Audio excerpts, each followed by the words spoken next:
Hello, my name is Dan Tignano. I am the Program Chair of Oral and Interpersonal Communication here at UAGC, which means I oversee Speech 103, and I'm also the author of the textbook. So let's take a quick walk through the class. Let's take a quick look at the course homepage. We're only looking at week 1 because the points I want to cover here are really in common to all the weeks. The section with the red heading is where you'll find all the course resources that you're going to want to refer to during the course. I recommend taking a quick look through all of this stuff as the course begins. And then each week of the course has an overview, a list of resources for that week, a weekly walkthrough, and then the other course elements that, of course, you have the poster introduction, which is unique to week 1, a discussion, a journal, a learning activity, a couple assignments in week 1 here, but in future weeks you'd have a presentation and possibly peer reviews as well. Here's a quick look at what we'll be doing each week in Speech 103. There's a discussion each week, although in week 2 there are 2 discussions. You'll have a journal entry to complete each week during the course, an interactive learning activity each week.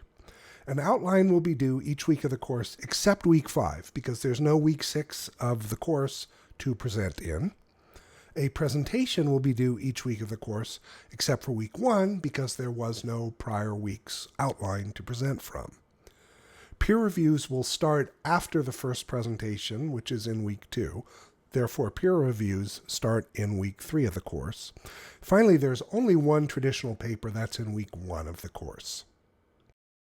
You can also think of Speech 103 being organized around presentation threads, which starts with an outline, moves in the following week to the presentation, and concludes with peer reviews of that presentation in the 3rd week. And there are 4 of these threads during the course, or really 3 2/3, because there is no week 6 of the course for peer reviews. So the 4th thread does not include peer reviews. Now, as I mentioned earlier, there is a journal entry due each week during the course. Your journal entries should focus on your feelings about your progress in public speaking, both the successes you've enjoyed and the challenges that you're still experiencing. Now, each week there will be a set of specific bullet points for that week's journal entry that you should be familiar with, and make sure that you're responding to each of them. Keep in mind that only you and your instructor can see your journal entries. Your classmates won't be able to see them. So you can share thoughts there quite freely with your instructor. Let's talk about what you're expected to do for the 4 presentations in the class.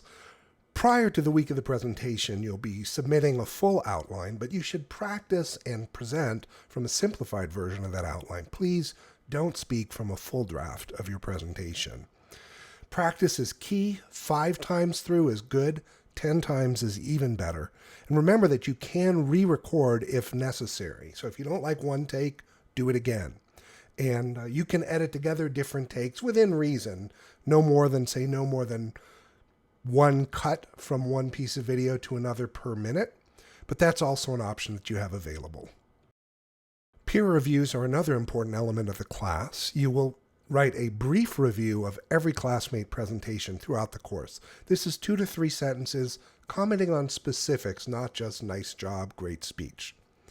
In addition, you'll do 2 in-depth peer reviews of the presentations posted before and after your own in the presentation area of the classroom.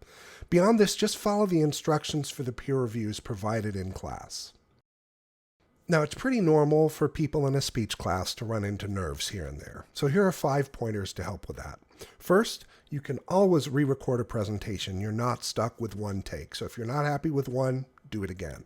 Second, the audience can only tell whether you look confident, not how you're feeling. So faking confidence is actually a really good skill to develop. And by the way, over time, you'll actually begin to feel more confident.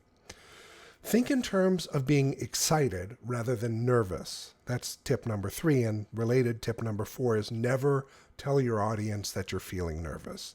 And finally, 5th, before recording a presentation or presenting live, close your eyes and take a few slow, deep breaths. Speech 103 includes a weekly live learning opportunity, which is a great chance for you to either practice a presentation live and get feedback, or just go through 9 skill areas with the facilitator who will help you build skills in these 9 important skill areas for speaking and presenting. At the end of each session, you'll also have an opportunity for Q&A with one of our top instructors for Speech 103.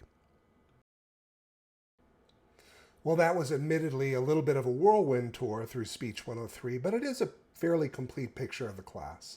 I'd like to just close by thanking you for your time in watching this video and wishing you the best in the class.